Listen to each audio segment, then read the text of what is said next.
নামাজ পরিপূর্ণ করার পর সালাম ফিরানোর পর, নামাজের পর সালাম ফিরানোর পর কিছু আমল আছে, এই আমলগুলা করবেন। নবীজির সাহাবা হযরত মুআজকে আল্লাহর নবী বলেন, মুআজ আল্লাহর কসম আমি তোমাকে ভালোবাসি। আবার বললেন, মুআজ আল্লাহর কসম আমি তোমাকে ভালোবাসি। সাহাবা নবীর যেটা করার কথা উল্টা নবী সাহাবারে কয়, আমি তোমাকে ভালোবাসি, আমি তোমাকে ভালোবাসি। নবী সাহাবারে কয় ভালোবাসার দাবি নি বলিলা তাদান্না দুবরা কুল্লি সালাতিন মাকতুবা আন তাকুলা আল্লাহুম্মা আইন্নি আলা যিকরিকা ওয়া শুকরিকা ওয়া হুসনি ইবাদাতিক। মুআজ তুমি কখনো নামাজের পর এই আমলটা ছাড়বা না, সালাম ফিরানোর সাথে সাথেই তুমি পড়বা আল্লাহুম্মা আইন্নি আলা যিকরিক ওয়া শুকরিক ওয়া হুসনি ইবাদাতিক। তুমি জিন্দেগিতেও নামাজের পরে আমলটা ছাড়বা না। তা আশাবাদী আমি, আপনারা সালাম ফিরানোর পর ইমাম সাহেব যারা আছি, আমি আলহামদুলিল্লাহ আমরা যারা আছি, আমি যেই যেই মসজিদগুলা আমার তদারকিতে আছে সব মসজিদে আমলগুলা সালাম ফিরানোর পর মুসল্লিদেরকে আমল করার সুযোগ দেওয়া। তো আল্লাহুম্মা আইন্নি আলা যিকরিক ওয়া শুকরিক ওয়া হুসনি ইবাদাতিক, এই আমলটা করা। আর আস্তাগফিরুল্লাহ আস্তাগফিরুল্লাহ 3 বার পড়া, আস্তাগফিরুল্লাহ আস্তাগফিরুল্লাহ 3 বার পড়া। আর কিছু তাসবিহাত আছে, 3 বার সুবহানাল্লাহ, 3 বার আলহামদুলিল্লাহ, 33 বার সুবহানাল্লাহ, 33 বার আলহামদুলিল্লাহ, 33 বার আল্লাহু আকবার।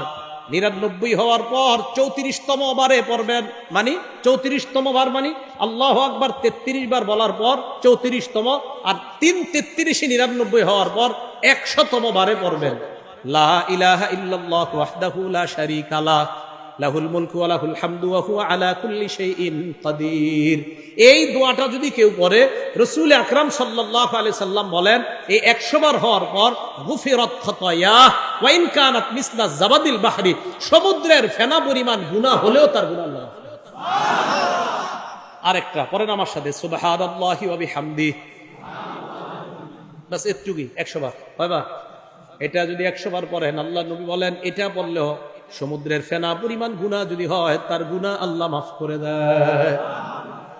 আর আয়াতুল কুরসি পড়বেন। বুলুগুল মারাম 97 নম্বর হাদিস, এই হাদিসের মধ্যে আসছে ক্বালা রাসূলুল্লাহ সাল্লাল্লাহু আলাইহি ওয়াসাল্লাম মান ক্বারা আয়াতুল কুরসি দুবুরা কুল্লি সালাতিন মাকতুবা, কোন ব্যক্তি যদি ফরজ নামাজের পর আয়াতুল কুরসি পড়ে, লাম ইয়ামনাহু মিন দুখুলিল জান্নাহ ইল্লাল মাউত, মরবে আর জান্নাতে যাবে।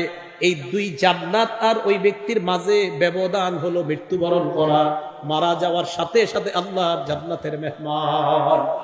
তাহলে আয়াতুল কুরসি পড়া এটা কখনো ছাড়বেন না। মা বোনরা যারা পারেন না দেখে দেখে আয়াতুল কুরসি পড়বেন, আপনারা যারা পারেন না দেখে দেখে আয়াতুল কুরসি পড়বেন। এরপরে যদি মুনাজাতের প্রয়োজন হয়, মুনাজাতে যদি কারো শরীক হইতে মন চায় হবেন, মন না চাইলে হবেন না।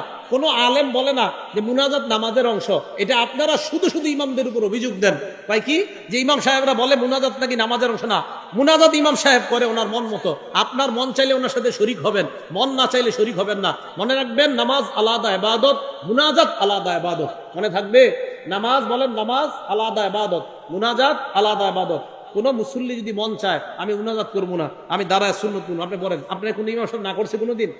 আন্দাজি অভিযোগ দেন কেন? এই জন্য আপনার এরপরে যদি মন চায় উনি মুনাজাত করলে আপনার মন চাইলে ওনার সাথে মুনাজাতে শরীক হবেন, মন না চাইলে শরীক হবেন না। যদি কোন কোথায় আলা ইবনে হাজরামি রাসূল সাল্লাল্লাহু আলাইহি সাল্লামের সাহাবা ফজরের নামাজের পর মুনাজাত করছে, অন্য যারা সামনে ছিল তারা আমিন আমিন বলছে। তারা কি বলছে? আমিন আমিন বলছে। এটা বলার পরে এখন কি বলবে জানেন? অনেকে, হুজুর উনি তো ক্ষেত্র বিশেষ মুনাজাত করছে। অনেকে বলবে কি ক্ষেত্র? তখন বলবে আলা হাজরামি, নবীর সাহাবা আলা হাজরামি তখন বিপদ ছিল খুব, ওই বিপদ থেকে মুক্তির জন্য ফজরের পরে মুনাজাত করছে। আমি জানি এই কথাটা অনেকে বলবে যে আলা হাজরামি বিপদে ছিল, বিপদ থেকে মুক্তির জন্য মুনাজাত করছে। আমরা মুসলমানরা কি কম বিপদে আছি? যদি বলেন না আমি তো হুজুর পুরা বিপদ মুক্ত, তো ঠিক আছে মাশাআল্লাহ, আপনি খতিব হয়ে যান মসজিদে, কিন্তু আপনি এত পেরেশান মুক্ত। একজন খতিব আলোচনা করার আগে হাজারো চিন্তা করে তার একটা আলোচনা করতে হয়। তাহলে মুনাজাত করছে কিনা আলা হাজরামি। বাকি বললাম মুনাজাত এটা বাড়াবাড়ির জিনিসটা, কারো মন চাইলে করবে, কারো মন চাইলে করবে না। আলা হাজরামি উনি ফজরের নামাজের পর মুনাজাত করছে। আল বিদায়া আর নিহায়াতে আছে এই বর্ণনা, লম্বা আলোচনা, ইতিহাসের কিতাবে স্পষ্ট লেখা আছে। তো এই লেখার উপর আবার প্রশ্ন উঠবে অনেকের, হুজুর উনি তো একটা বিপদে ছিল তখন, তাই আমরা মুসলমানরা এখন প্রতি মুহূর্তে বিপদে আছি।